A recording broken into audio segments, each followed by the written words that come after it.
say we're going to keep this deboning simple. This is the back side. This is the breast side of the duck, and we're not going to start there. We're going to start on the very back here. This is partially frozen, and that's okay because sometimes it's easier to nick around. And I'm going to go right down here on the backbone of this duck. There's hardly any meat in here along this back side, but we're going to keep the skin and open this up. Not a lot of people debone a duck so much because there's so little meat on other places other than the breast meat, so they just tend to focus on that. But I'm going to go in and take everything around, just like cutting off a pair of pants here. That's what I'm going to be doing, and getting these little scallops of meat in here, and I'm nicking all around here in order to get those little pockets of meat, keep the skin intact, and just nick as you go. And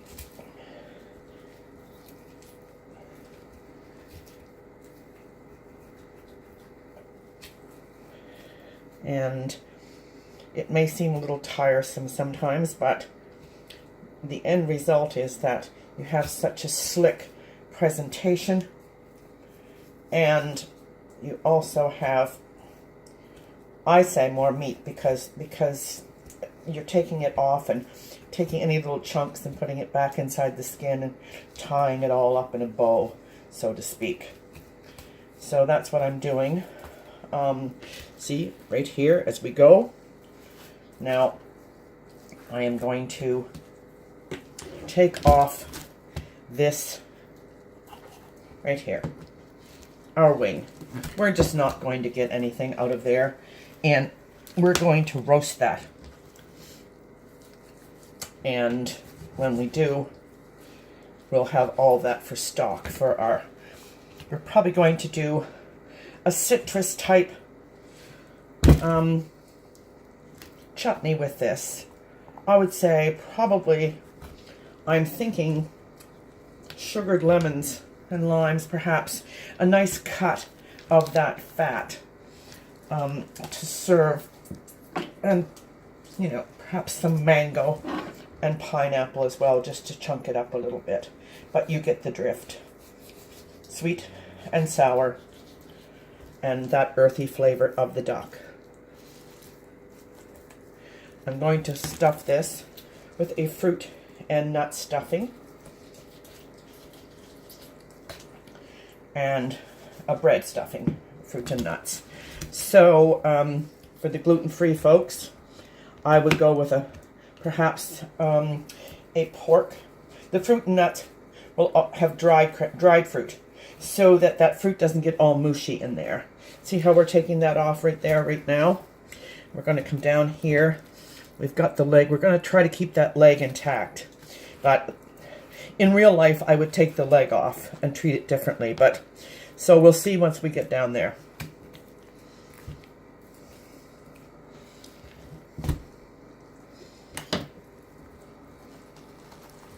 We break this backwards, and you'll see that there is meat there. So we kind of want to keep that in our tickle trunk here.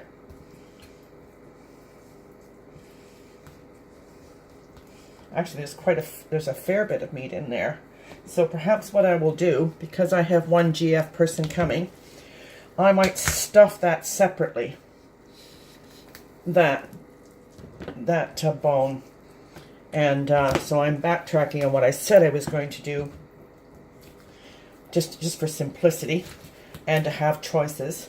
And that's what, and you can see what that is right there. So you've got a lot of meat, not a whole lot of sinew bones that you get sometimes in turkey.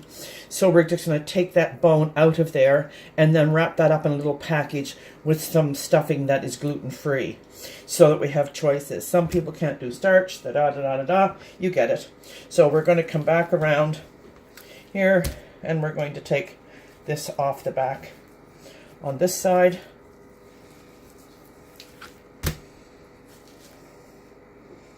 And it's hard to tell what's bone and what's frozen, but like I say, I bought this duck a day and a half ago, and it's still got some crystal in it.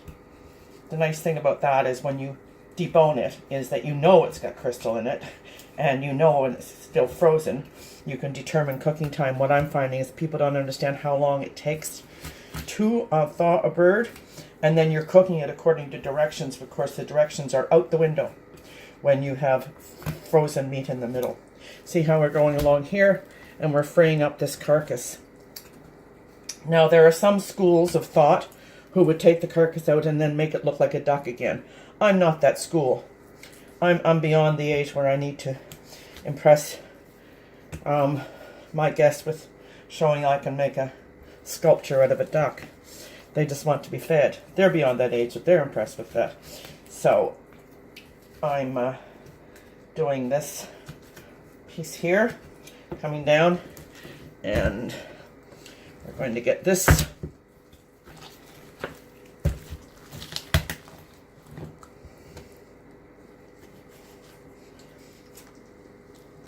I'm going to get this wing off. Sometimes it helps if you're strong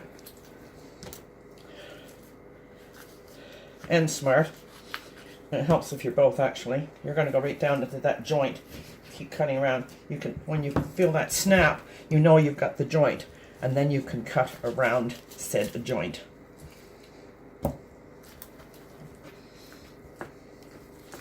Oh, we're going to take this bit of skin, keep it intact.